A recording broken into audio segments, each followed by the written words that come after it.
अभी जो आउटपुट आ रहा है पाकिस्तान से उसकी वो क्वालिटी नहीं जो हमारे टाइम पे होती थी। जो जेन ज़ी आ रहा है वो बिलीव करता है वर्क फ्रॉम होम में, वो बिलीव करता है कि लेट सेटिंग्स नहीं होनी चाहिए, या वो बिलीव करता है अगर जहाँ उसका राइट है वो बोले। सीए की जर्नी कैसी रही? अगर आपने सीए कर लिया, सीए का आपको कोई अनएम्प्लॉयड नहीं देखेगा, कम सैलरी में देखेगा लेकिन अनएम्प्लॉयड नहीं देखेगा। आज के गेस्ट एक राइजिंग स्टार हैं जिन्होंने सीए के टफेस्ट सीफैब एग्जाम्स को एक ही अटेम्प्ट में क्लियर करके आईकैप में गोल्ड मेडल हासिल किया है। टेक और फाइनेंस दोनों में स्ट्रॉन्ग ग्रिप रखते हैं और अब पीडब्ल्यूसी में ऑडिट एसोसिएट के तौर पर खिदमात अंजाम दे रहे हैं। इतनी यंग एज में इतनी क्लैरिटी और एक्सलेंस, उनकी इनसाइट्स डेफिनेटली वर्थ लिसनिंग है।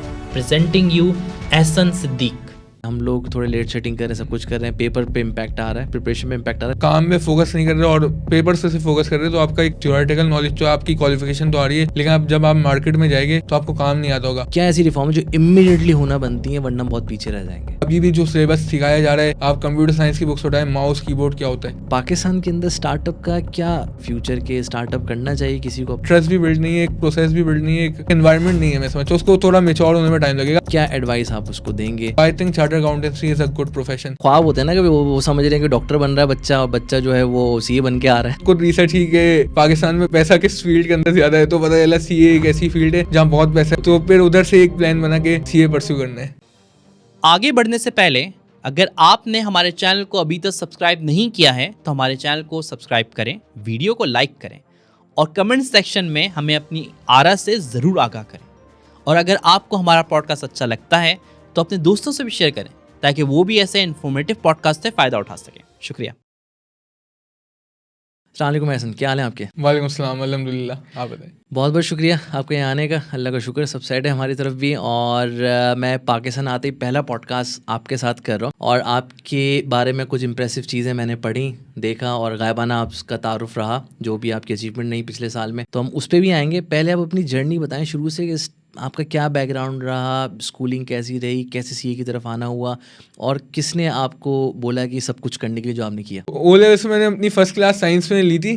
साइंस में वो एक टीचर थे जो फिजिक्स पढ़ा रहे थे, फिजिक्स में कोई इंस्ट्रूमेंट पढ़ा रहे थे, तो सारी चीज़ें मैंने ऊपर से निकल ली थी। फिर केमिस्ट्री की क्लास थी अलग से, फिर उसमें एलिमेंट्स पता नहीं क्या क्या चीज़ें थी जो मुझे प्रैक्टिकल नहीं लग रही थी, तो मैंने एक एप्लीकेशन बनाई और उसी दिन मैंने अपना ट्रांसफ़र कॉमर्स में करवा लिया एप्लीकेशन दे के स्कूल में।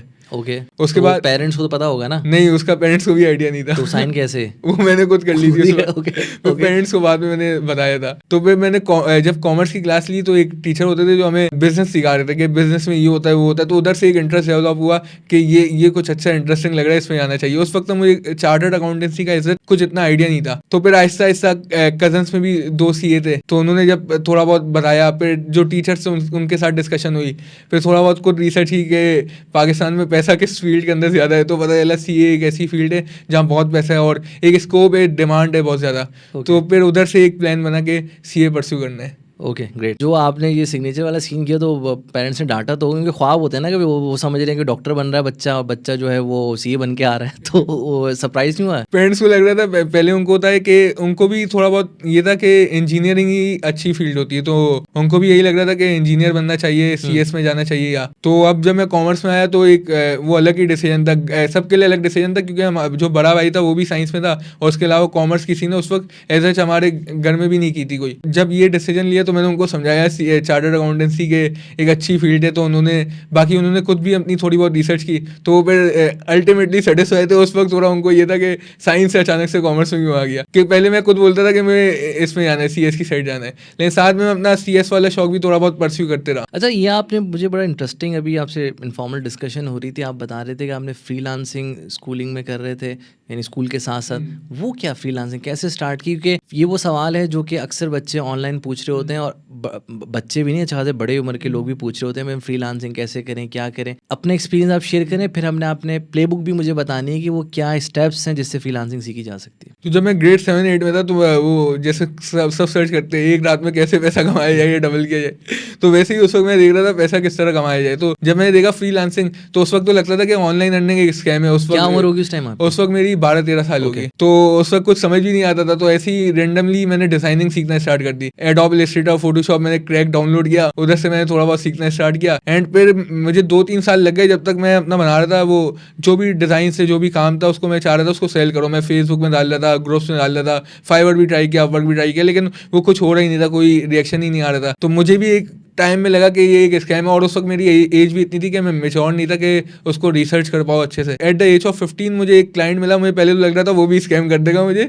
उसने बोला पहले डिज़ाइन, वो एक एनिमेशन थी, साथ में मैं थोड़ी बहुत वीडियो एडिटिंग और वो आफ्टर इफेक्ट्स और प्रीमियर में ये भी सीख रहा था। तो उनको एक लोगो इंट्रो बनाता था, तो मुझे लगा ये स्कैम कर देगा, लेकिन मैंने कहा वैसे ही 3 साल लगाए तो एक रिस्क ले लेते। तो वो 3,500 का प्रोजेक्ट था, तो 3,500 रुपये उस पर मैंने वो प्रोजेक्ट किया था। और ये मेरी पहली अर्निंग थी, ये 15 ईयर्स में थी। मैं 3 साल लग गए थे इसको कि थोड़ा सा वो मैच्योर होने में। तो तो उसके बाद फिर सिलसिला चल गया। फिर उसके बाद से थोड़ा ये बदल गया कि ऑनलाइन अर्निंग होती है, पॉसिबल है, प्रूफ ऑफ कॉन्सेप्ट प्रूफ हो गया। तो उसके बाद फिर मैंने जैसे मैं ओ लेवल्स कर रहा था तो जो मुझे पढ़ाते थे ओ लेवल्स में टीचर्स, मैंने उनसे बात की कि मैं आपका पेज मैनेज करूंगा। सुबह मैं उनको फीस दे रहा होता था, शाम में मैं उनसे ले रहा होता था। तो ये था। अच्छा, तो आप उसके अलावा आपने ये डिज़ाइन और डेवलपमेंट साइड पे रहे या कुछ और भी सीखा? डिजाइनिंग और वीडियो एडिटिंग मैंने एक एक्सटेंड तक रखी। जैसे मैंने ओ लेवल्स में बहुत सारे टीचर्स के पेजेस मैनेज किए और उनका कंटेंट अपडेट करता था और सब करता था। उसके बाद मैं जब मैंने यही चीज़ अपवर्क और फाइवर में ट्राई की तो मुझे एक मार्केट सैचुरेटेड दिखी थी कि डिजाइनिंग में हर कोई आ गया था। मतलब फिर जिस तरह प्राइस रेंज भी हो रही थी ना, खास तौर पर एशियन ने थोड़ी मार्केट खराब कर दी थी, और मार्जिन भी इतने नहीं होते थे। तो फिर मैंने सोचा कुछ और सीखते हो। कोडिंग एक इंटरेस्टिंग लगती थी कि किसी को अगर कोडिंग करते हुए देख लो तो आप समझते कि वो हैकर है या क्या है, पता नहीं। तो उस वक्त नया नया शौक था, तो मैंने वेब डिजाइनिंग सीखना स्टार्ट की। मैंने HTML CSS जावास्क्रिप्ट से स्टार्ट किया। उस वक्त वो तो बेसिक लैंग्वेजेस होती थी। जब मैं मार्केट में ये चीज़ लेके गया तो मुझे आइडिया हुआ कि अभी टेक्नोलॉजी अपडेट हो गई है और चीज़ें नई आ गई है। फिर मैंने रिएक्ट, नेक्स्ट.js, नोड.js ये मॉडर्न फ्रेमवर्क सीखे। फिर उसमें जब मैंने अपवर्क में स्टार्ट किया, मैं डिजाइनिंग के वक्त भी मैंने अपवर्क में बिट्स की थी। उस वक्त तो ऑर्डर कोई खास नहीं आए थे, तो मैंने 50 बिट्स की थी अप्रोक्सीमेटली। उसके बाद मुझे एक क्लाइंट मिल गया, और वो भी एक लकीली क्लाइंट मिला था। मैंने उस वक्त ChatGPT आ चुका था, तो मैंने क्या किया, एक पोस्ट लिखी मैंने कि कुछ ईट मैप चाहिए था उसको अपनी वेबसाइट का। अब उस चीज़ में देखा था मैं 3-4 प्रपोजल सिर्फ आए हुए थे, कोई प्रपोजल खास नहीं था। तो मैंने सोचा अगर मैं इस पर ट्राई करूँ ना तो इसमें अच्छा चांस है मुझे, और कनेक्ट भी लग रहे होते। तो मैंने सिंपल ChatGPT को बोला, मैंने कहा इसका कोड जनरेट कर दो। उस वक्त ना मुझे पता नहीं था कि उसकी रिक्वायरमेंट भी क्या है। सिंपल मैंने उसका कोड जनरेट किया और वही पेश कर दिया। और मैंने बोला कि अगर आपको मेरे से डेवलपमेंट करवानी है तो मैं आपको कम चार्जेस में कर दूंगा, क्योंकि मैं भी सीख रहा हूँ और ये ऊपर कोड आपके डेमोन्स्ट्रेशन के लिए। और उसको भी कोडिंग नहीं आती थी, तो उसको भी पता नहीं था ये इसने क्या दे दिया। उसको लग रहा था मैंने वो कोड करके दे दिए, लेकिन एक्चुअली मैंने कोड किया ही था। उसका रिस्पॉन्स आ गया मुझे। फिर उसके साथ ही मैं वो सीख रहा था और वही फिर मैं उसको करते जा रहा था। फिर वो एक लॉन्ग टर्म प्रोजेक्ट में कन्वर्ट हो गया। तो उधर से मेरी एक जर्नी स्टार्ट हुई। सही। और जब CA स्टार्ट किया तो CA की जर्नी कैसी रही? स्मूथ रही? CA की जर्नी अल्हम्दुलिल्लाह स्मूथ रही। मैंने A-levels के बाद CA स्टार्ट किया।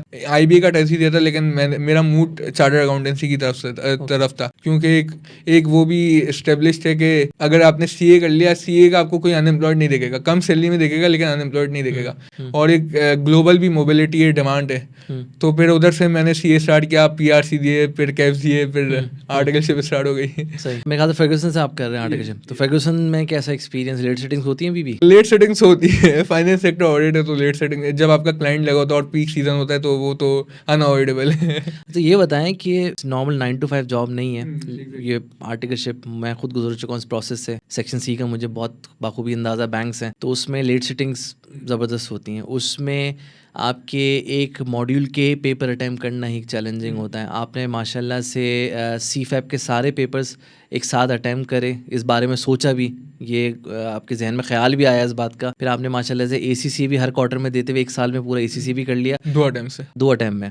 और उसके बाद आपने CFA लेवल 1 भी इसी एक साल में, यानी 2025 आपका माशाल्लाह से लाइफ चेंजिंग एक वो था। तो ये कैसे आपने किया प्लान? ये सब टाइम मैनेज करना मुश्किल होता था, लेकिन मेरा हमेशा से ये फोकस होता था कि स्मार्ट वर्क करना। अगर कोई भी पेपर्स की बात करें ना, मैंने ज़्यादा आर्ट्स पुट नहीं किए, लेकिन जो आर्ट्स पुट किए ना वो एक प्लेंट आर्ट्स से कि मुझे इस चीज़ पे फोकस करना है। तो उस तरीके से मैं जहाँ मुझे थोड़ा बहुत टाइम मिलता था मैं वहाँ उस टाइम को यूटिलाइज करता था। तो उस तरह अल्लाह ताला की फिर मदद आई और पेपर्स निकलते गए अल्हम्दुलिल्लाह। ओके, तो कोई अप्रोच है? जैसे मैं पहली बात की, कोई कोई प्लेबुक या ऐसी कोई अप्रोच जो कि स्टूडेंट्स को करनी चाहिए कि भाई स्टूडेंट कोई प्लान कर रहा है अपना सीफैप या सीए के साथ ACCA या ग्रेजुएशन लेके चलना चाह रहा है, क्या करना चाहिए इसको? और खासतौर पर आर्टिकलशिप भी चल रही है उस टाइम। जैसे अगर मैं सीए के पेपर्स की बात करूँ, अगर आप कोई भी पेपर देखें तो बहुत लेंदी पेपर है, मतलब 5 to 6 मंथ का सिलेबस है, 800-900 पेजेस की बुक है। तो लेकिन ICAP ने ग्रेड दी हुई है, ग्रेड में उन्होंने बताया हुआ है किस चीज़ की वेटेज ज़्यादा है, किस पर आपको ज़्यादा फोकस करना है। अब स्टूडेंट्स रेंडमली स्टार्ट कर देते हैं और हर टॉपिक को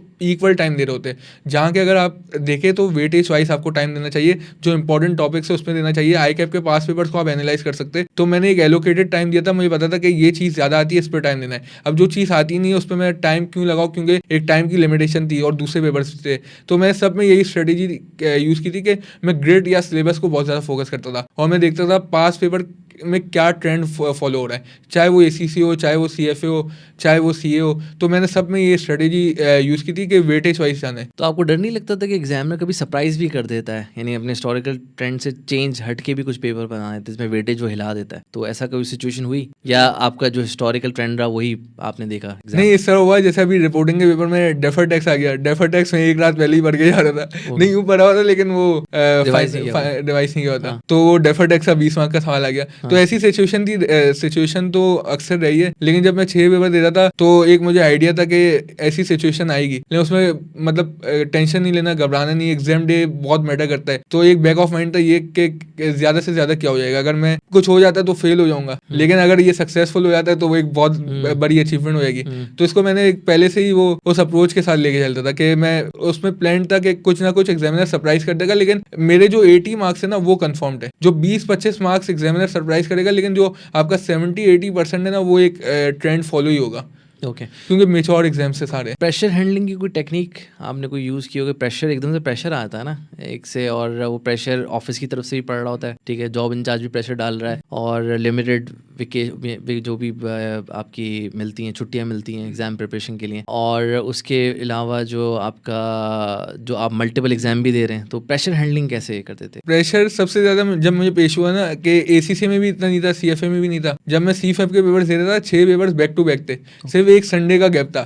तो अब 4 पेपर्स था और मेरी तैयारी मतलब कुछ ऐसी थी नहीं, मतलब मैं तैयारी थी लेकिन वो 6 पेपर्स था तो मैनेज करना बहुत मुश्किल हो गया। तो अब ऐसा हो रहा था कि हर पेपर के लिए मुझे जागना पड़ रहा था, सिलेबस मुझे एंड के रातों में कवर करना पड़ रहा था। मेरा कहीं कहीं ऐसा था कि 20-25% सिलेबस में एक रात में वो एंड में कवर कर रहा था। तो पहला पेपर हुआ, उधर नींद सेक्रीफाइस हुई, दूसरा पेपर हुआ, तीसरा पेपर हुआ, फिर चौथे पेपर में बिल्कुल वो नहीं होता था, मैं जागा ही नहीं जा रहा था। तो मैंने बहुत सारी चीजें इस्तेमाल की, मतलब मैं रात के 2 बजे नहा रहा हूँ कि नींद चले आए, फिर मैं पेपर से पहले किसी ने बोला energy drink P low, red bull P के जा रहा हूँ पेपर से पहले, तो वो एक बार वो था। नहीं, प्रेशर का ये था कि प्रेशर आ रहा था, लेकिन अब उस वीक में सोचने का टाइम ही नहीं था। मैंने कहा उसको सोचूंगा तो मैं हैंडल नहीं कर पाऊंगा, प्रेशर बहुत था एक अल्टीमेटली, लेकिन मैंने यही सोचा था कि अभी एग्जाम देने, सिर्फ दिमाग में यही बात थी एग्जाम देने, और प्रेशर आता भी था तो मैं ये सोचा था कि ज्यादा से ज्यादा क्या होगा, फेल ही हो जाएगा, अगली अटेम्प्ट में दे देंगे। तो पूरे टाइम जागते रहे इन 4-5 हाँ, मेरी मतलब नींद जो हो रही थी 2-2.5 घंटे 3 घंटे मैक्सिमम। अच्छा, एक दिन 24 घंटे में से? 24 घंटे में एग्जैक्टली। ओके, अब आपने माशाल्लाह से अचीवमेंट कर दिया। अब आपका क्या MSc रहता होगा, राइट? एग्जैक्टली, MSc 1 और स्ट्रेटेजिक केस स्टडी। तो इसके लिए आप क्या कोई फिर आप एक अटेम्प्ट में सब कुछ करने वाले हैं या अलाउ है वैसे?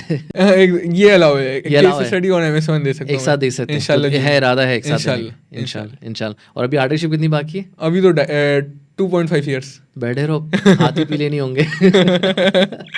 ये तो मसला है। अच्छा, ये बड़ा ज़बरदस्त रहा इसका आपकी जर्नी डिस्कस करके। अब मुझे अब ये बताएं, जैसे हमारा प्रोफेशन चेंज हो रहा है, अभी हम डिस्कस भी कर रहे थे, और आपका माशाल्लाह से एक बैकग्राउंड ये भी रहा है कि you are family with the coding, एक अनकंफर्टेबल सिचुएशन नहीं है, क्योंकि जो कंप्यूटर साइंस से नहीं आ रहे होते वो अनकंफर्टेबल होते हैं कोडिंग करते हैं, एंड यू आर कंफर्टेबल। तो फ्यूचर क्या देख रहे हैं? क्योंकि एक जनरली आस्क क्वेश्चन है कि भाई हमारा जो AI है वो रिप्लेस करने वाला है हमारे प्रोफेशन को, और हमें क्या रीस्किल या अपस्किल करने की ज़रूरत है, क्योंकि you are already doing CA, ACCA and CFA and definitely you will opt for graduation वगैरह as well. What to do next, यानी अब क्या करने का इरादा है, कि उम्र तो पड़ी है भी बहुत कुछ करने को? आगे यही इरादा है कि मास्टर्स करना है, और साथ में मेरा जो प्लान है वो थोड़ा CFA साइड मूव करना है। कॉन्ट्स हो गए, एज फंड्स हो गए, जैसे हम लोग बात कर रहे थे फाइनेंशियल इंजीनियरिंग की, कि पाकिस्तान में एक मार्केट ही नहीं है, ना पाकिस्तान में लोग एक्सप्लोर कर रहे हैं, तो उन तरह की फील्ड्स में जाने का इरादा है। अगर मैं ट्रेडिशनल फील्ड्स की बात करूँ कि ऑडिट हो गया, टैक्स हो गया, ये चीज़ें मैं देख रहा हूँ कि आपके ऑडिट में कंप्लायंस चेकिंग है, वाउचिंग है, डेटा एंट्री है,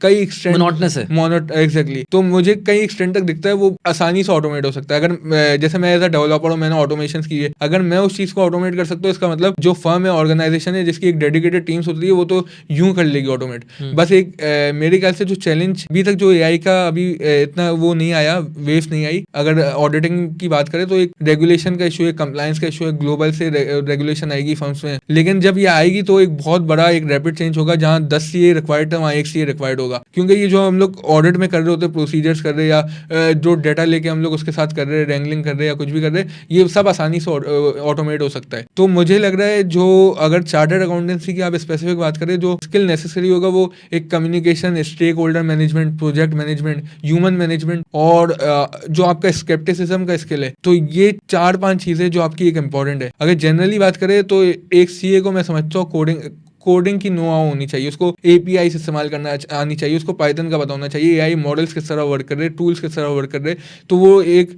नीड है, क्योंकि नीड ऑफ द आवर है। क्योंकि एआई रिप्लेस करेगा, लेकिन उस बंदे से रिप्लेस करेगा जिसको एआई इस्तेमाल करना आता है। आपने बिल्कुल सही बात की है, क्योंकि मैं 4 साल से एक टेक्नोलॉजी फर्म के साथ वाबस्ता हूँ, जो कि एक सोवरेन फंड के अंडर है और वो बहुत बड़े पैमाने पर डिजिटलाइजेशन कर रही है गवर्नमेंट सेक्टर में। We are specialise in rack tech and government tech. जैसे यहाँ पे पब्लिक सेक्टर में बहुत साइजेबल ह्यूमन रिसोर्स हमें मिलती है, वहाँ पे नहीं है इतनी, क्योंकि डिजिटलाइज हो चुकी हैं चीज़ें। और यहाँ क्यों है आपको पता है कि यहाँ लोगों पे रखी हुई है इन्होंने जानबूझकर। तो वो डिजिटलाइजेशन होते मैं देख रहा हूँ। उसका मतलब क्या है कि यहाँ पे जब वो वेव आएगी, यानी फॉर एग्जांपल अगर आप एक चीज़ 10 रुपये में पाकिस्तान में बना रहे हैं और ऑटोमेशन ना होने के बराबर है, और दूसरे मुल्क वही काम 2 रुपये में करके दे रहे हैं, तो आपने कंपैरेटिव रहने के लिए करना पड़ेगा। यानी आपके सर पे पड़ेंगी ये सब चीज़ें। अगर आप पे डिपेंड करता है आप जितनी जल्दी कर लें या आप लेट करते हैं। लास्ट पॉडकास्ट में कुछ बिग 4 के पार्टनर्स के साथ कर रहा था, तो और उस टाइम यानी अभी कितनी बैच की तुम्हारी कितने बैच की हायरिंग हुई थी? अभी जो मेरा बैच था उस वक्त तो हमारे कुछ 104 स्टूडेंट्स उठाए थे। 104? यस, तो बड़ा नंबर है। उसके बाद से ना जो हमारा लास्ट बैच था, उसके बाद से फिर हायरिंग कम होना शुरू हो गई कि 50, 60, 40।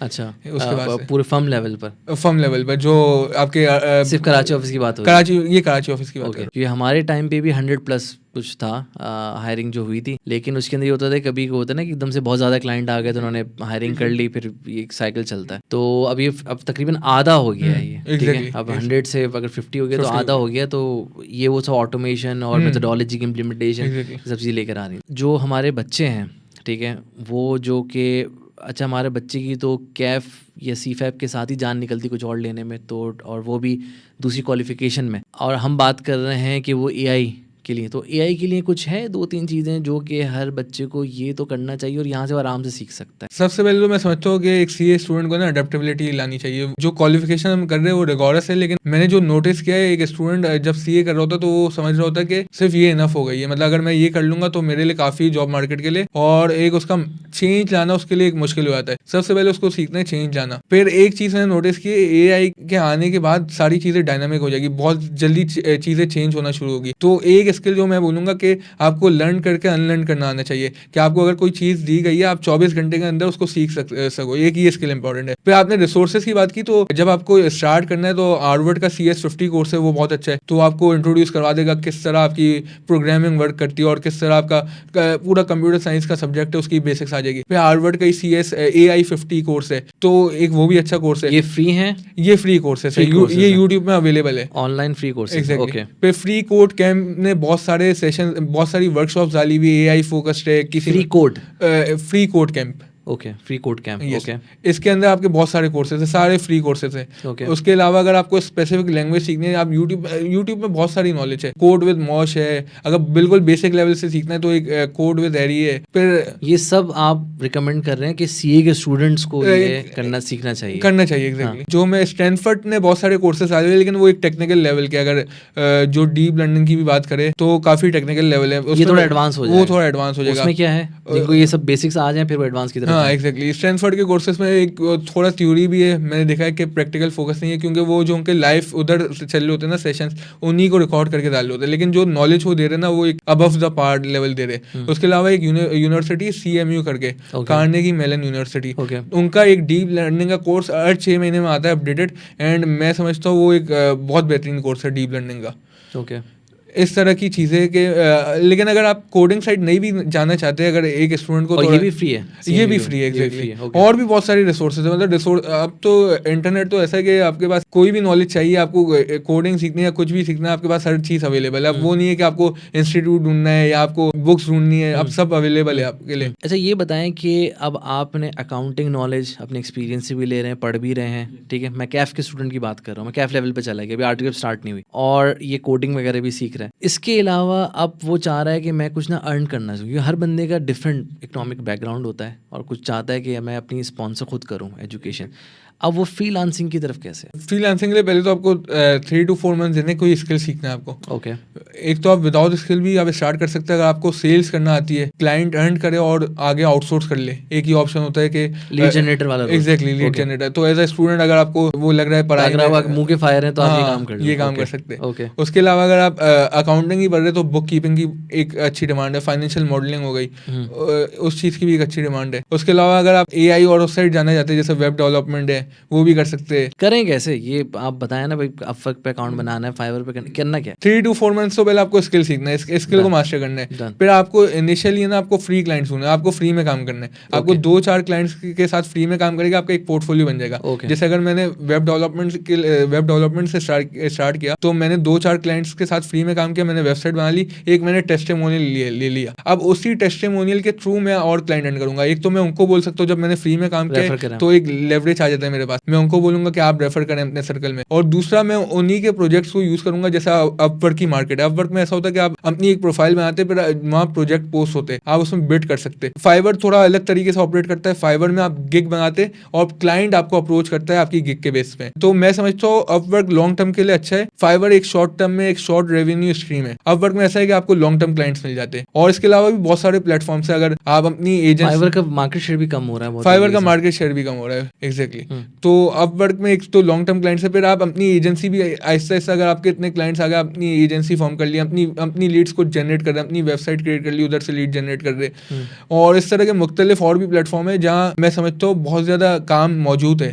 मतलब जो करना चाह रहा है वो कर सकता है। आपको सिर्फ 3 से 4 महीने लगाने और उसके अंदर आपकी अर्निंग स्टार्ट हो जाएगी। शायद कम हो स्टार्ट में, लेकिन इनिशियली कम होगी, लेकिन वो सेट हो जाता है। अच्छा, जो मैं अभी समझाऊँ कि 3 से 4 महीने में आपने स्किल एक्वायर की, और ऐसी स्किल जो ऑन डिमांड है, ये मैं कैसे सर्च करूँ कौन सी स्किल ऑन डिमांड है? कोई ऐसा कोई पैरामीटर, कोई पोर्टल हो जहाँ से मुझे पता चले ये टॉप स्किल्स चल रही है, टॉप 20 स्किल्स ये, उसमें से मैं सेलेक्ट करूँ और 3-4 महीने लगाऊँ, वो कैसे हो? अब जैसे एक फ्रीलांस का प्लेटफॉर्म अपवर्क है। अब अपवर्क खुद एक आर्टिकल पब्लिश करता है हर साल, जिसमें वो बताता है कि कौन सी टॉप स्किल्स है जिसमें क्लाइंट्स ने हंटिंग की है, मतलब क्लाइंट्स के प्रोजेक्ट्स है, वो फ्री अवेलेबल होता है। तो इस तरह की प्लेटफॉर्म की रिसर्च आप इस्तेमाल कर सकते हैं। जब प्लेटफॉर्म बता रहे हैं कि आपको इधर काम मिलेगा, तो एक आपका ये अच्छा वेव हो गया। उसके अलावा आप खुद रिसर्च कर सकते हैं, यूट्यूब चैनल्स अवेलेबल है जो आपको गाइड कर रहे होते हैं। और अभी करंट ट्रेंड को देखें तो data science, AI, blockchain, cloud computing, ये सारी जो इमर्जिंग फील्ड्स है, ये सारी है। सही है। और फिर आपने 3 से 4 महीने के बाद आपने कुछ टेस्टिमोनियल्स बनाने के लिए, यानी कुछ नॉलेज बेस बनाने के लिए आपने 2-3 फ्री में किए, एग्जैक्टली। और फिर उसके बाद आपने रेफरल जनरेट किया उसके थ्रू टू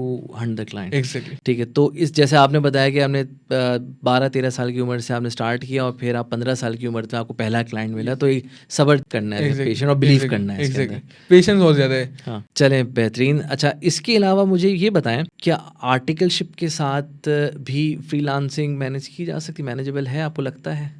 पढ़ाई भी है, आप कर रहे हैं पढ़ाई, और अब फ्रीलांसिंग भी है, क्या मैनेजेबल है? आर्टिकलशिप के साथ मैं समझता हूँ मैनेजेबल है। इस तरह मैंने अपना थोड़ा सा ब्रेक ले लिया था, क्योंकि मुझे दूसरे क्वालिफिकेशन में भी फोकस करना था। एक ऑप्शन ये है कि अगर आपका एक फ्रीलांस प्लेटफॉर्म सेट हुआ है कि आपके पास प्रोजेक्ट्स आ रहे हैं, आपके पास क्लाइंट्स है और लॉन्ग टर्म में, तो आप इसको इस तरह कर सकते हैं, आउटसोर्सिंग। आप अपना एक कुछ छोटा सा ऑफिस सेट कर ले, जहाँ आप 1-2 लोग हायर कर ले, या रिमोटली हायर कर ले आप।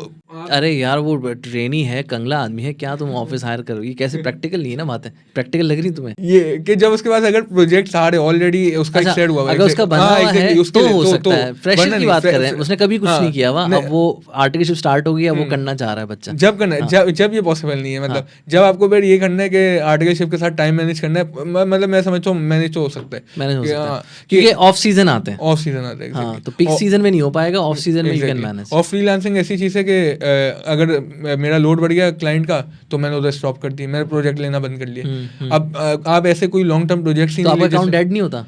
अकाउंट डेट एक ही इशू है, लेकिन आप जब अगर 2 महीने 3 महीने में भी प्रोजेक्ट कर रहे हो तो एक अकाउंट सस्टेन कर रहा होता है कर रहा आपका। होता है। ये थोड़ा बहुत इशू आता है, बट इसमें आपको रेटिंग नीचे चली जाती है ना? रेटिंग नीचे चली जाती है, हाँ। आपके बेजेस हट जाते हाँ, हैं, हाँ। तो इसमें आपको थोड़ा पैसा भी लगाना पड़ता है कि आप वो मार्केट कर रहे हो। मार्केट करें। हाँ। एग्जैक्टली, जैसे अपवर्क में अगर आप वापस 3.5 महीने बाद तो थोड़ा पैसा इन्वेस्ट करके अपना वो मार्केट कर ले। अच्छा, जो अभी हम अपना आउटपुट जनरेट कर रहे हैं, ठीक है, as a freelancer as well as you are doing articles, तो क्या वो अप टू द मार्क है इंटरनेशनल स्टैंडर्ड के मुताबिक? क्योंकि अभी जो फ्रेश क्वालिफाइड मुझे मिल रहे हैं या मेरे दोस्तों को मिल रहे हैं जो कि सी लेवल पे बैठे हुए हैं, वो हायरिंग कर रहे हैं, उनकी शिकायत ये है कि अभी जो आउटपुट आ रहा है पाकिस्तान से, उसकी वो क्वालिटी नहीं जो हमारे टाइम पे होती थी। अच्छा, ये शिकायत हमने नहीं सुनी थी, यानी जब गए थे, हमारे जो सीनियर्स थे या हमें जो हायर कर रहे थे वो दे वर सेटिस्फाइड विद अस, ठीक है।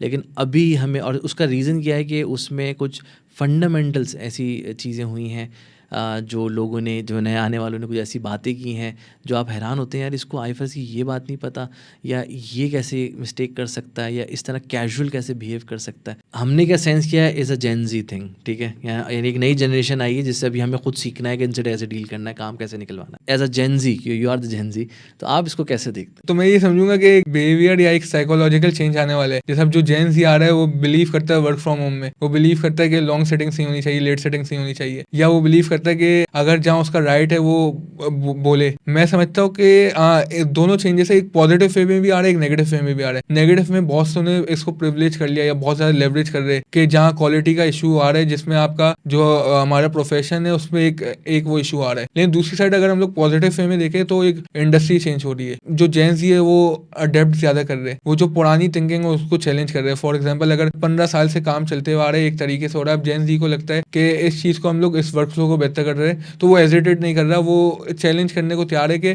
हम इस चीज़ को चेंज करेंगे। तो दोनों इफेक्ट्स मैं देख रहा हूँ कि एक तो नेगेटिव इफेक्ट जैसा आप बात कर रहे हैं वो बहुत सही बात कर रहे हैं, लेकिन उसी साइड थोड़े बहुत इसके पॉजिटिव इम्पैक्ट भी है। ओके अच्छा, हमारे टाइम पे ऐसा होता था कि जाहिर सी बात आपके बैच में भी होंगे, वो होते थे कि कुछ ना कुछ ठंड प्रोग्राम होते थे और वो फोकस करते थे पेपर पास करने पे, and they don't care about के किस जॉब पे प्लानिंग हो रही है, उनकी एलोकेशन हो रही है नहीं हो रही, उनको अच्छे क्लाइंट्स मिल रहे हैं नहीं मिल रहे, फर्म में उनकी ग्रूमिंग या लर्निंग हो रही नहीं हो रही। They were very focused on passing the papers within articles. तो अभी भी होंगे इस तरह के। फ्रॉम योर पर्सपेक्टिव, उस टाइम भी मेरे जहन में सवाल था जब इस तरह के मैं लोगों को देखता था कि हम लोग थोड़े लेट सेटिंग कर रहे हैं, सब कुछ कर रहे हैं, पेपर पे इम्पैक्ट आ रहा है, प्रिपरेशन पे इम्पैक्ट आ रहा है, लेकिन काम हमें वो नॉलेज एक्विजिशन बहुत इंपॉर्टेंट है। व्हाट्स योर पर्सपेक्टिव कि क्या वो अपने साथ ज्यादती कर रहे हैं, वो लोग ऐसे लोग जो कि काम पे कंसंट्रेट नहीं कर रहे, पास करने पे कर रहे हैं? बिकॉज व्हाट आई बिलीव कि यू आर बैलेंसिंग बोथ, तो you are the right person to talk about. इसके लिए बैलेंस अप्रोच होनी चाहिए, मैं भी समझता हूँ। अगर आप काम में फोकस नहीं कर रहे और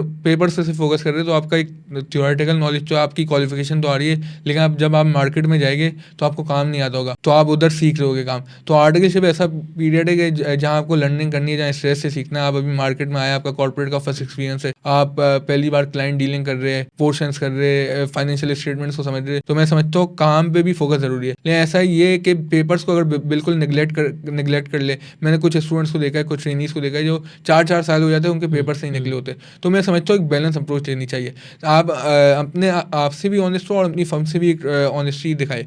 तो आपको काम पर भी एक फोकस करना है, लेकिन वहीं आपको अपने पेपर्स को भी मैं समझता हूँ निगलेक्ट नहीं करना। कुछ होते कि पेपर्स को बहुत ज्यादा फोकस कर लेते, कुछ होते काम को फोकस कर लेते। एक बैलेंस अप्रोच जो लेके चलनी चाहिए, दोनों को साथ लेके चलना, बिल्कुल ऐसे ही। अच्छा, आप ये बताएं कि अभी जो हमारा एजुकेशन सिस्टम है उसमें, क्योंकि ज़माना जिस तेज़ी से चेंज हो रहा है, हमारा एजुकेशन सिस्टम में यानी स्कूलिंग सिस्टम में रिफॉर्म्स या कॉलेज सिस्टम में रिफॉर्म्स की ज़रूरत है। वो कौन सी रिफॉर्म्स हैं जो होनी चाहिए? आपको कुछ साल ही हुए हैं इस सिस्टम से निकले हुए और अब आप प्रोफेशनल क्वालिफिकेशन की तरफ आए, तो क्या ऐसी रिफॉर्म जो इमीडिएटली होना बनती हैं वरना बहुत पीछे रह जाएंगे? एक तो अल्हम्दुलिल्लाह ये प्रिविलेज था मैंने लेवल्स किया। अगर आप एवरेज पाकिस्तान की बात करें, हमारा लिटरेसी रेट वैसे ही इतना कम है। अगर गवर्नमेंट स्कूल्स की बात करें, वहाँ स्कूलिंग कुछ हो रही नहीं है। वहाँ अभी भी जो सिलेबस सिखाया जा रहा है, आप कंप्यूटर साइंस की बुक्स उठाएं, माउस कीबोर्ड क्या होता है। अब AI का ज़माना आने वाला है जिसमें आपका एक बेसिक रिक्वायरमेंट हर जॉब के लिए, चाहे वो CEO, चाहे वो कंप्यूटर साइंस की जॉब हो, चाहे वो डॉक्टर हो, चाहे इंजीनियर हो, उसकी एक बेसिक रिक्वायरमेंट होगी कि आपको AI इस्तेमाल करना आना चाहिए, आपको AI टूल्स पता होने चाहिए।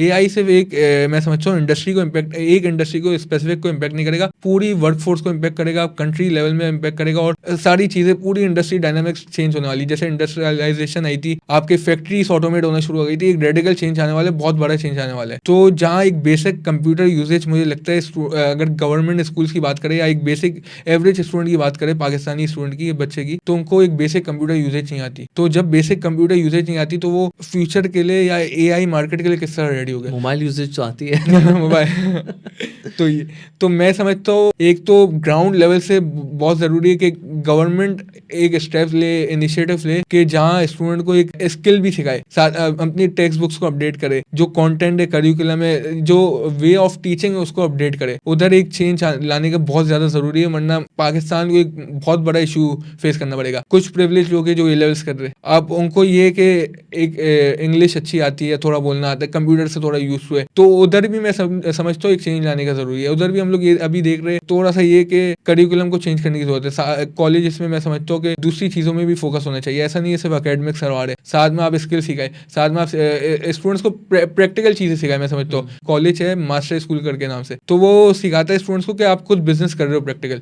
तो जैसा आपको रोड में भेज देगा कि आपको ये प्रोडक्ट सेल करना है, या आपको बोलेगा ऑनलाइन ये मार्केट लॉन्च करना है, कोई भी अपना एक कॉम्पिटिशन कर लेगा इंटरनल कि आप जो रियल इन्वेस्टर बुलाए कि आप अपना प्रोडक्ट पिच करो, इन्वेस्टमेंट उठाओ और अपना MVP बना के बिजनेस स्टार्ट करो। तो मैं समझता हूँ कॉलेज लेवल, यूनिवर्सिटी लेवल में वो प्रैक्टिकल स्किल्स की जरूरत है। हम लोग शायद बुकिश चीज़ें बहुत सीख लेते हैं, लेकिन जो स्ट्रीट स्मार्टनेस है, या जो अगर मैं बोलो कि एक बेसिक रिक्वायरमेंट है कि आपको सेल करना आना चाहिए, आपको कम्युनिकेट करना आना चाहिए, आपको बोलना आना चाहिए, तो ये चीज़ों की मैं समझता हूँ एक लकेंगे। ओके, आगे जाकर इंशाल्लाह क्वालिफाई करेंगे, सब चीज़ें होंगी। आपने बताया कि आप CFA की तरफ जाना चाहते हो, उस एरिया में स्पेशलाइज या फाइनेंशियल इंजीनियरिंग की तरफ स्पेशलाइज करना चाहते हैं। उधर जाकर आप एज अ सर्विस प्रोवाइडर या जॉब की तरफ जाएंगे, या आप एंटरप्रेन्योरशिप की तरफ जाएंगे? इनिशियली शायद मैं जॉब को परस्यू करूँ ताकि थोड़ा एक कैपिटल पहले माल बनाए फिर इन्वेस्टमेंट करें। फिर नहीं, ये एक वाइज अप्रोच है, ये वाइज अप्रोच है, और ये अच्छा है आपने इस अप्रोच को वो किया, क्योंकि I follow the same approach. मैंने बेसिकली स्टार्ट ये किया था कि मैं आर्टिकल के बाद ना पहले मैं बिजनेस करता हूँ, लेकिन अगर you are coming from the middle class background तो ये स्ट्रगल होता है, ठीक है, और आपके पास इतना ज़्यादा यानी बैठने का टाइम नहीं होता, आपके एक प्रेशर होता है, और उस प्रेशर वो आपको इतना सस्टेन नहीं करने देता। मैं यही समझता हूँ कि लोग पहले जाएं अपनी 30-35 तक कैपिटल पे बनाएं, और फिर उसके बाद फाइनेंशियल इंडिपेंडेंस पे काम करें, साइड हसल्स वगैरह क्रिएट करें। I think that's the right approach. Exactly. चलो ग्रेट। स्टार्टअप से वास्ता पड़ा है पाकिस्तान में या पाकिस्तान से बाहर, और पाकिस्तान के अंदर स्टार्टअप का क्या आपको लगता है फ्यूचर के? स्टार्टअप करना चाहिए किसी को अपना? स्टार्टअप में मेरा थोड़ा बहुत एक्सपीरियंस है। मैंने 2 UK बेस्ड स्टार्टअप ज्वाइन किए थे। एक था UK डेटल अकाउंटेंट करके। अब वो ऐसा बिजनेस था कि बुक कीपिंग और वो करते थे, वेट सर्विसेज प्रोवाइड करते थे। फिर उनका जो पूरा ह्यूमन रिसोर्स था वो मैंने पाकिस्तान में उनके साथ ही ग्राउंड लेवल में सेट करवाया था। उसके अलावा मैंने एक रनल सॉफ्टवेयर सर्विस प्लेटफॉर्म है, मार्केटिंग के लिए इस्तेमाल होता है, उन्होंने फ्लायर बिजनेस को पूरा डिजिटलाइज किया था। उस स्टार्टअप में मैं एज अ फाउंडिंग मेंबर किया था, तो उनके साथ मैंने फाइनेंस भी संभाला था, और जो दूसरा टेक्नोलॉजिकल पार्ट था पूरी डेवलपमेंट में ही कर रहा था। तो वो जो स्टार्टअप था अल्हम्दुलिल्लाह एक अच्छे पेस में आ रहा था। जो यूजेज थी, जो हमारी UK की party, conservative party, labour party और बहुत सारे बड़े बिजनेसेस ऑर्गेनाइजेशन ने वो इस्तेमाल किया था। तो एक अच्छी अप्रोच थी, लेकिन उधर एक फंडिंग में इशू आ गया, लेकिन वो स्टार्टअप लॉन्ग टर्म में सस्टेन नहीं कर पाया। 1.5 ईयर की उसकी लाइफ थी, तो उसके बाद वो इनिशियली फाउंडर ने भी इसको क्लोज कर लिया, और अल्टीमेटली मैं भी मूव ऑन हो गया। बाकी अगर पाकिस्तान में बात करें, स्टार्टअप इंडस्ट्री मैं समझता हूँ ग्रो कर रही है। अगर इंडिया के शार्क टैंक ने जो मैं समझता हूँ एशिया में एक रेवोल्यूशन लाया है, जिसके बाद पाकिस्तान में शार्क टैंक अपना आया, बेबी शार्क टैंक। तो मैं समझता हूँ स्टार्टअप कल्चर ग्रो कर रहा है, लेकिन अभी भी वो जो इन्वेस्टर्स है वो अभी भी उनका एक ऐसा कॉन्फिडेंस नहीं है कि वो स्टार्टअप में पैसा डाले। जो वेंचर कैपिटलिस्ट है, मैं समझता हूँ एक तो बहुत ज़्यादा वेंचर कैपिटल फर्म्स भी कम है इधर, और एक ट्रस्ट भी बिल्ड नहीं है, एक प्रोसेस भी बिल्ड नहीं है, एक एनवायरनमेंट नहीं है। मैं समझता हूँ उसको थोड़ा मेच्योर होने में टाइम लगेगा, अभी इनिशियल फेजेस में मैं समझ रहा हूँ। ओके, अच्छा, कोई ऐसा हार्श ट्रुथ CA के बारे में या स्टडिंग CA, कोई ऐसा हार्श ट्रुथ जो कि है लेकिन लोग मानते नहीं हैं, ऐसी कोई बात? तो मैंने एक चीज़ ऑब्जर्व की है, जो CA कर रहा है या CA में स्पेसिफिक फर्म से चले गए, तो एक कॉम्प्लेक्स होता है कि आप बहुत सुपीरियर हो, आप बाकी चीज़ों को ऐसे निगलेक्ट कर रहे हो, तो कि आपकी लर्निंग हो गई है, आप बाकी को समझाओगे, आपको एक स्पेस नहीं है। और मैं समझता हूँ आपकी वहीं लर्निंग रुक जाती है जहाँ आपने सोच लिया कि मुझे और कुछ बन गया, हाँ मैं कुछ बन गया। तो ये एक आर्ट्स होते जो एक्सेप्ट नहीं कर रहे होते। अगर एज अ क्वालिफिकेशन भी बात करें, हम लोग दूसरी क्वालिफिकेशन को थोड़ा कमतर समझ रहे होते हैं। जैसे अगर ACC की बात करें, हम लोग बोलते हैं ये हाँ। फिर हम लोग फर्म लेवल में भी बात करें तो अगर टॉप फर्म्स में चले जाते तो वो बोलते ये कौन, जो नीचे वाली फर्म्स है ये कौन सी फर्म्स है। तो एक ये आर्ट्स होते हैं जो एक्सेप्ट करना है, क्योंकि ऊपर कोई भी जा सकता है, मतलब सक्सेस के लिए कोई रिक्वायरमेंट नहीं होती कि आप कोई क्वालिफिकेशन कर रहे हो या कोई फर्म से कर रहे हो। तो चाहे वो छोटी फर्म वाला हो, चाहे वो बड़ी फर्म वाला हो, या चाहे कोई और क्वालिफिकेशन का हो, चाहे वो CEO, तो सक्सेसफुल अल्टीमेटली वो कोई भी बन सकता है। नहीं, इसकी बहुत अच्छी बात की एहसन। इसके अंदर मैं अपना एक्सपीरियंस बता रहा हूँ। जब मैंने सी की क्लासेस स्टार्ट की थी ना, मेरा एकेडमिक बैकग्राउंड कोई खास नहीं था, ठीक है। मैं बहुत ही स्ट्रगलिंग एकेडमिक बैकग्राउंड से आया था, इवन कि मैं 9th के एग्जाम में फेल भी हो चुका था, ठीक है। और मैं इसलिए आया था, मुझे कॉन्फिडेंस अपने ऊपर नहीं था। और उसके अंदर जब मैंने आया, मैंने वहाँ देखा कि वहाँ इतने A स्टार्स लेके बैठे हुए हैं लोग, और 90% आदम जी के बच्चे बैठे हैं, ये पोजीशन होल्डर्स बैठे हुए हैं जो मेरे साथ पढ़ रहे हैं। तो मैं एक अजीब से एक होता है ना कि एक आप सिंड्रोम में चले जाते हैं कि यार ये क्या, इम्पोस्टर सिंड्रोम, कि ये तो सिचुएशन में आ गया, मतलब मुझसे नहीं हो पाएगा, मैं इन लोगों से मैं नहीं कर पाऊंगा। तो ये वो था, क्योंकि एक तो वो थे भी अच्छे, और उनमें ये था कि हम CA कर रहे हैं, हम तो ये कर लेंगे फर्स्ट टाइम। अच्छा, अल्लाह का शुक्र है, मेरा तो CA इंटर हो गया फर्स्ट टाइम के अंदर, मेरा तो हो गया Big 4 के अंदर भी। लेकिन उसमें से वो लोग, उसमें कुछ लोग जिनसे मैं एक्चुअली समझता था कि ये तो मुझसे बहुत बेहतर है, मतलब पहले जहन में समझ लिया ये मुझसे बेहतर है, मैं इसको नहीं कॉम्पीट कर सकता। लेकिन वो नहीं, उनका नहीं हो पाया, उनका CA ही नहीं हो पाया, और उनको अपनी फील्ड चेंज करनी पड़ी, छोड़ना पड़ा, या देर में हुआ, उनको अच्छी फर्म्स नहीं मिली, जो भी सिचुएशन थी। और फिर मैंने ऐसे लोग भी देखे, जब मैं फर्म में आया तो वहाँ पे भी चैंपियन बैठे हुए थे, ठीक है। उसमें फर्स्ट अटैम्प्ट में उन्होंने पूरा कर लिया टाइम पे, 21 साल में क्वालिफाई, 22 साल में क्वालिफाई करके निकल गए। और उसमें भी लगा मुझे कि यार यहाँ पे वही सिचुएशन एक दफ़ा दोबारा रिपीट हुई। लेकिन आज जिन लोगों ने हो सकता है कि आर्टिफिशियल के बाद 2-3 साल बाद क्वालिफाई किया हो, वो मैं ऐसे लोगों को जानता हूँ, क्योंकि अब तो मैं 39 का हूँ, ठीक है, और मैं अगले साल 40 साल का हो जाऊँगा। तो मैंने एक जर्नी है मेरी, 20 साल होने वाले हैं मेरी आर्टिकलशिप। 19 साल से आर्टिकलशिप स्टार्ट की, 20 साल हो गए हैं मुझे पोस्ट आर्टिकलशिप, इंक्लूडिंग आर्टिकलशिप। तो उसके बाद अब मैं देख सकता हूँ कि उसमें से बहुत से लोग जो बाद में क्वालिफाई हुए, उनकी अपनी जर्नी थी, वो कहीं से घूमते फिराते पूरी दुनिया घूमी इन्होंने, और वो बहुत अच्छा फाइनेंशियली भी कर रहे हैं और बहुत अच्छे पोजीशन पे पहुँचे हुए हैं। और वो लोग जो हमारे बैच में उस टाइम जो अच्छे समझे जाते थे, वो उस टाइम तक नहीं पहुँच सके, या उनसे भी थोड़ा कम है, पीछे हैं। तो वो एक, पता नहीं अब सर ओवेस पढ़ाते नहीं पढ़ाते, एक IT पढ़ाते थे सर ओवेस तबानी में, पता नहीं अभी पढ़ाते नहीं पढ़ाते हैं। वो एक टीचर थे सर ओवेस, वो अपना IT पढ़ाते थे, और अपने एक्सेंट, यूनिक एक्सेंट के से बड़े मशहूर थे। तो वो कहते थे ये जो CA की जर्नी है, जो इस जर्नी में ना, ये कछुए खरगोश की रेस में लगे हुए लोग। तो जब तक ये रेस ख़त्म नहीं होती ना, तो आपको नहीं पता कि जीतने वाला कौन है, ठीक है। हम इस, और बेसिकली ज़िंदगी भी अप्लाई होता है, ठीक है। कोई स्कूलिंग में अच्छा कर रहा होता है, कॉलेज में कर रहा होता है, कोई जॉब्स में अच्छा कर रहा होता है, कोई अपनी पोस्ट मैरिटल लाइफ में अच्छा कर रहा होता है, कोई अपनी लेट 50s में अच्छा कर रहा होता है। लेकिन आपको नहीं पता कौन कहाँ जाकर जो है वो आगे निकल जाए आपसे, ठीक है। तो आपने हर टाइम जो है ना सर झुका के जो है वो रहना चाहिए, डाउन टू अर्थ रहकर, ज़मीन को कभी मत भूलें, ठीक है, रूट्स को कभी मत भूलें, और साथ चलें। बहुत अच्छी बात। अच्छा, ये बताएं कि अब बच्चे, जो अभी हमने डिस्कस भी किया है, बच्चे खौफ में हैं कि भाई AI जाने वाला है, CA करने का कोई फ़ायदा नहीं है, ICC करने का कोई फ़ायदा नहीं, क्योंकि AI आ गया है, अभी सबकी जॉब ले लेगा, अकाउंटेंसी प्रोफेशन ही ख़त्म होने वाला है। इस बारे में क्या कहेंगे? ऐसे ही परस्यू करना चाहिए, जहाँ 10 की डिमांड थी, अब मेरे ख्याल से वहाँ 2 की नीड होगी, लेकिन वो जो 2 है उनको टेक्निकली साउंड होना है। और मैं समझता हूँ कि AI सिर्फ एक अकाउंटेंसी के प्रोफेशन को इम्पैक्ट नहीं कर रहा, बाकी भी इंडस्ट्रीज को इम्पैक्ट करेगा। तो सिर्फ आपको ये करना है, आपके अंदर अडेप्टेबिलिटी बिल्ड करनी है। अब जैसे iCAP है, उन्होंने अभी एजुकेशन स्कीम 2025 लाए, अब उसके अंदर आप 2 कोर्सेज नहीं लॉन्च हुए, एक DSR का डाटा सिस्टम एंड रिस्क, अब कैफ के अंदर वो भी IT लेकर आ गए। अभी स्टूडेंट एजिटेट कर रहे हैं, उनको नहीं समझ आ रहा है कि उनको IT पढ़ने की जरूरत है, अब उनको AI पढ़ना है, उनको बेसिक सिस्टम, डाटा किस तरह वर्क करता है, क्या डाटा बेसिस होती है, क्या आर्किटेक्चर होता है, वो समझने की जरूरत है। अभी स्टूडेंट्स क्या कर रहे हैं, मैंने ग्रुप्स में काफी देखा कि DSR, ये तो अकाउंटिंग को IT बना रहे, ये जरूरत है, ये नीड ऑफ द आवर है। उसके साथ उन्होंने एक आर्टिफिशियल इंटेलिजेंस का हैंड्स ऑन कोर्स लॉन्च किया है। मैं समझ रहा हूँ iCAP को तो इस चीज को अंडरस्टैंड कर रहा है, इस चीज को इवेल्युएट कर रहा है, और अपनी एक करेक्ट डिमांड को, ये एक डायरेक्शन को चेंज कर रहा है कि अब जो हम लोग प्रिपेयर करेंगे वो सिर्फ एक चार्टर्ड अकाउंटेंट नहीं करेंगे, बल्कि एक टेक्निकली साउंड और AI market ready chartered accountant prepare करेंगे। तो मैं समझ रहा हूँ कि आपको CA परस्यू करना चाहिए, लेकिन CA के साथ ही जो करिकुलम में भी आपको एक तो IT और या AI या जो भी चीज़ें सिखाई जा रही है आप उस पर भी फोकस करें। ऐसा नहीं है आप उसको इग्नोर करें, आप बोले कि मुझे सिर्फ अकाउंटिंग करनी है क्योंकि मैं अकाउंटिंग की फील्ड में आया हूँ। अगर आपने वो किया, आपने एक अडेप्टेबिलिटी अपने अंदर चेंज बिल्ड नहीं किया, तो मैं समझता हूँ आप फ्यूचर मार्केट के लिए रेडी नहीं है। बट अगर आप वो चेंज बिल्ड करते हो और साथ में खुद भी अडेप्ट कर रहे, खुद AI सीख रहे, खुद ऑटोमेशन सीख रहे, अगर आप ऑडिट कर रहे हैं, आप इसको देख सकते हैं मैं किस तरह इसको ऑटोमेट कर सकता हूँ, या मेरी अगर वाउचिंग हो रही है, अब मैं ये वाउचिंग बैठ के करो 100 वाउचर से, ये कॉमन प्रोसेस है, अब मैं इसको किस तरह ऑटोमेट कर सकता हूँ। बहुत सारे टूल्स आ गए, रेडीमेड टूल्स पड़े हुए, जो आप बस वाउचर को स्कैन करेंगे वो आपको पूरी वाउचिंग की शीट खड़ी कर देगा। वैसे ही टैक्सेशन है और सारे भी जो भी आप जिस भी फील्ड में जा रहे हैं, जिस भी लाइन ऑफ सर्विस में जा रहे हैं, मैं समझ रहा हूँ आप अगर AI को अगर अडेप्ट कर लेंगे और उस चीज़ की डिमांड रहेगी, बस कि आपका वो चेंज हो जाएगा कि आप क्या कर रहे हैं। अब आप वाउचिंग नहीं करके आप डिसीजन मेकिंग करेंगे, आप एक ब्रॉडर थिंकिंग करेंगे, और मैं समझता हूँ कि मार्केट तो रहेगी, CA सस्टेन करेगा, but way of working change हो जाएगा। नाइस।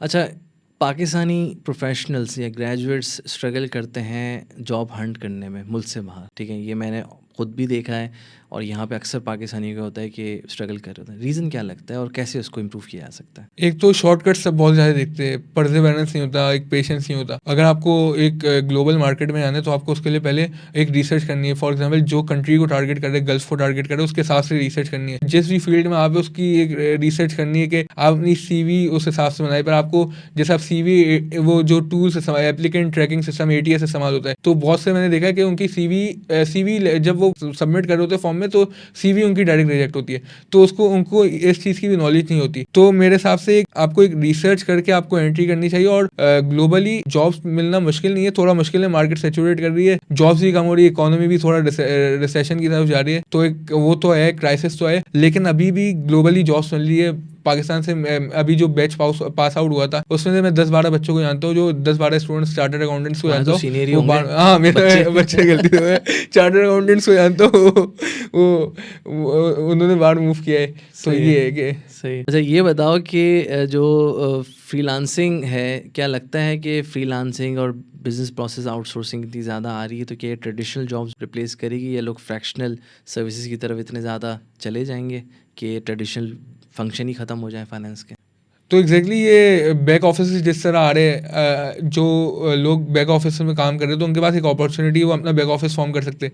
अब जो हम लोग भी देख रहे हैं, बड़ी फर्म्स भी देखे, आर्च आ गया, रैपिड आ गया, इस तरह मेरी भी जो फर्म है उस पर भी बैक ऑफिस फॉर्म हो रहे हैं। तो मुझे लग रहा है एक फ्यूचर उस तरफ जा रहा है कि जहाँ आपकी बाहर फिजिकली मोबिलिटी कम हो जाएगी, आप इधर ही बैठ के उसी बैक ऑफिस में बाहर के लिए काम कर रहे होगे, और प्रीमियम भी पे करते हैं। प्रीमियम भी पे करते हैं, एग्जैक्टली। तो ये चीज़ें पर आप ना खुद एक बैक ऑफिस फॉर्म कर सकते हो, एक वो अपॉर्चुनिटी है। तो ये मैं समझता हूँ कि बैक ऑफिस रिप्लेस कर देंगे। और उसके साथ मैं समझता हूँ एक चार्टर्ड अकाउंटेंसी स्टूडेंट को एंटरप्रेन्योरशिप की साइड भी जाना चाहिए। हम लोग सिर्फ अगर CA के स्टूडेंट से पूछे आप, तो वो 90% का ये जवाब होगा हमें जॉब ही करनी है, हमें पूरा फ्यूचर जॉब करके गुजारना है। इन प्रैक्टिस कम है, इन बिजनेस कम है। तो मैं समझता हूँ कि अगर एक CA बिजनेस करेगा तो उसकी एक थिंकिंग अलग होगी, एक स्ट्रेटेजी अलग होगी, तो एक काफ़ी अच्छा बिजनेस वो ग्रो कर सकता है, कोई भी इंडस्ट्री में जाए। तो उस साइड भी एक बहुत बड़ी अपॉर्चुनिटी है, बहुत बड़ी मार्केट है कि आप ऑपरेशनली और आप सिस्टम्स को इतना अच्छा जान चुके होते हो, आप ऑडिट करते वक्त या आर्टिकलशिप के दौरान, कि आप अपना एक बिजनेस बहुत अच्छा फॉर्म कर सकते हो। ज़बरदस्त। अच्छा, अब आपने जैसे जेनेरिक बात तो हमने फ्रीलांसिंग की थी, अब एक कैफ का बच्चा है, ठीक है, अब वो या तो कैफ कर रहा है, ठीक है, हो सकता है वो किसी छोटे शहर से बड़े शहर की तरफ आया, हॉस्टल में रह रहा हो, स्टाइपेंड तक अभी पहुंचा नहीं है, स्टाइपेंड मिलेगी भी तो इतनी सफिशिएंट नहीं होगी कि वो उसका खर्चा उठा सके। तो हमें ये प्रिविलेज है कि हम शहर में रहते हैं तो हमारा खर्चा नहीं होता, तो हमें स्टाइपेंड जितनी मिल रही है हमें बुरी नहीं लगती। लेकिन जो इस तरह हॉस्टल वगैरह में रहते हैं उनके लिए मुश्किल होता है स्टाइपेंड में गुजारा करना। अगर वो बच्चा CA का है कि नहीं, या ACCA का है, कैफ कर रहा है, आर्टिकलशिप में है या नहीं है, इन दोनों सिचुएशन में वो क्या ऐसा फ्रीलांसिंग कर सकता है, क्या स्किल एक्वायर करे? टाइमलाइन वाइज अगर तुम ज़रा प्लान करो कि 1 साल के अंदर वो कमाने कुछ लायक हो जाए। एक तो अच्छा ऑप्शन है, आप अगर आपको एक शॉर्ट टाइम में अगर पैसे कमा, मतलब थोड़े बहुत एक इतनी अमाउंट कमानी कि आपको एक्सपेंस हो, आप प्राइवेट ट्यूशन दे सकते हो। आपका जो भी सब्जेक्ट अच्छा है, फॉर एग्जाम्पल मैथ है या फिर आपका अकाउंटिंग है या कोई भी, तो आप प्राइवेट ट्यूशन, आपके पास अगर कराची की बात करें जो वो आ रहे, तो कराची में एक मैं समझता हूँ कि वो एक मार्केट है ट्यूशन की, प्राइवेट ट्यूशन की। उसके अलावा अगर आपको फ्रीलांस एक्सप्लोर करना है, तो आप जो पढ़ रहे हो उसी चीज़ को आप इम्प्लीमेंट कर सकते हो। बुक कीपिंग हो गई या फाइनेंशियल स्टेटमेंट प्रिपरेशन हो गई। अगर उस साइड भी आपको नहीं जाना तो सिंपल आप जो बेसिक वेब डिज़ाइनिंग हो गई या बेसिक ग्राफिक डिज़ाइनिंग हो गई, बेसिक वीडियो एडिटिंग हो गई, तो इन चीज़ों को सीख के आप अपवर्क में आ सकते हो। आपको 3 से 4 महीने जैसे हमने वो देखिए अपवर्क में तो अकाउंटिंग के साथ भी आ सकते हैं अब अकाउंटिंग के साथ भी आ सकते हैं। आपके पास बहुत सारे ऑप्शन है अवेलेबल है, बस आपको एक रिसर्च करनी है। मतलब आपको एक 3 से 4 महीने कोई एक स्किल पे फोकस करना है, कोई भी एक स्किल, चाहे वो अकाउंटिंग का हो, चाहे वो कोई और हो, स्किल को डेवलप करना है और आपको एक बार अपना वो उस पर पोर्टफोलियो और टेस्टिमोनियल्स देने, तो फिर इंशाल्लाह वो हो जाता है। 3-4 फ्री क्लाइंट किए, आप एक टेस्टिमोनियल्स आ गए, फिर आपने इसमें काम एग्जैक्टली ये 1 साल का प्रोसेस है, 1 साल की स्ट्रगल है। और खासतौर पर उन स्टूडेंट्स के लिए ज़्यादा स्ट्रगल है, जैसे मैं तो कराची का हूँ, तो एक प्रिविलेज है कि इधर फर्म्स मौजूद है। जो गाँव देहात से आते हैं उनकी एक मुश्किल अलग है कि एक वो तो फैमिली से दूर है, फिर इधर हॉस्टल में रह रहे, फिर हमारी एडमिनिस्ट्रेटिव चीज़ होती है, जैसे कपड़े हो गए, खाना हो गया, ये सब तैयार होता है। अब जो हॉस्टल में रह रहे हैं उनको वो सारी चीज़ें मैनेज करनी है, तो एक सेक्रीफाइस बहुत बड़ा लेके आ रहे हैं, लेकिन वो sacrifice in the end worth it होता है। जब वो बाहर मूव करते तो इनिशियली फैमिली को मूव करना मुश्किल होता है, तो वो जब वो बाहर मूव करते तो इस चीज़ से यूज टू होते हैं, एक वो फ़ायदा है। लेकिन दूसरा ये चीज़ है कि ये जो सेक्रीफाइस है इन द एंड ये डेफिनेटली वर्थ इट होता है। अच्छा, कोई ऐसी एडवाइस जो अभी आप किसी ऐसे बच्चे को देना चाहें जो अभी ये सोच रहा है कि उसको क्या चूज़ करना चाहिए, यानी वो अपना ए लेवल्स में है या ए लेवल्स के पेपर डिसाइड कर रहा है ताकि वो आगे जाकर कुछ कर सके, या ओ लेवल्स में पेपर डिसाइड कर रहा है या इंटरमीडिएट कर रहा है और अब वो डिसाइड कर रहा है कि मुझे क्या करना चाहिए, तो क्या एडवाइस आप उसको देंगे? एक तो जो अभी ए लेवल स्टूडेंट है या उसको मैं समझता हूँ कि उसको पहले खुद रिसर्च करनी चाहिए, उसका क्या इंटरेस्ट है। एक तो हम लोग बना लेते कि हमें उधर पहुंचना है उस लेवल पे, पहले जो आपकी जर्नी है वो बहुत ज़्यादा इंपॉर्टेंट है। अगर उस जर्नी में मज़ा नहीं आ रहा तो वो वर्थ इट नहीं है। और मेरे हिसाब से जो आपकी डेस्टिनी या फाइनल स्टेज है उससे ज़्यादा आपकी जर्नी वर्थ इट होती है। जब आप उधर पहुंच जाते हो तो आपको लगता है कि मैंने ये जो टाइम गुजारा है वो इंपॉर्टेंट है। तो पहले एक तो आप अपना पैशन फाइंड करो। आपको इंजीनियरिंग में या कोडिंग में मज़ा आता है तो आप कंप्यूटर साइंस की साइड जाओ। अगर आपको डॉक्टर का मेडिकल का शौक है तो आप उसको परस्यू करो। आपका ह्यूमन साइंसेस का शौक है उस पर परस्यू करो। लेकिन अगर आपका अकाउंटिंग का शौक है तो मैं समझता हूँ पाकिस्तान की मार्केट में चार्टर्ड अकाउंटेंसी से बेटर क्वालिफिकेशन नहीं है। अगर आप फाइनेंस वाइज ही बात करें तो हमारे जो पेपर्स है अगर इंटरनेशनल क्वालिफिकेशन से आप कंपेयर करें कुछ भी नहीं है। मतलब आपका रिटर्न ऑन इन्वेस्टमेंट बहुत ज़्यादा है। आपके आर्टिकल्स के दौरान ही आपका ROI आना स्टार्ट हो जाता है। और जब आप आर्टिकल्स के बाद 1 महीना बाहर जाते हैं और आपको जो 1 मंथ की सैलरी होती है वो पूरा आपका जो CA का पूरा एक्सपेंस होता है वो आ जाता है। तो अगर आपको आपका इंटरेस्ट अकाउंटिंग की साइड है, फाइनेंस की साइड है, तो I think chartered accountancy is a good profession. और उसके अलावा आप बाकी चीज़ें भी एक्सप्लोर कर सकते हैं। CFA हो गया या आपको जो फाइनेंशियल इंजीनियरिंग की बात की जो बहुत कम लोग परस्यू कर रहे हैं, तो वो चीज़ें भी है। अच्छा, थैंक यू सो मच, बहुत मज़ा आया हसन आपसे आज बात करके। इंशाल्लाह फिर कभी मुलाकात होगी और फिर इस डिस्कशन को हो सकता है कि आप जब तक क्वालिफाई कर चुके हैं इंशाल्लाह और आपसे मुलाकात हो और आपसे एक्सपीरियंस हम हासिल करें। Thank you so much.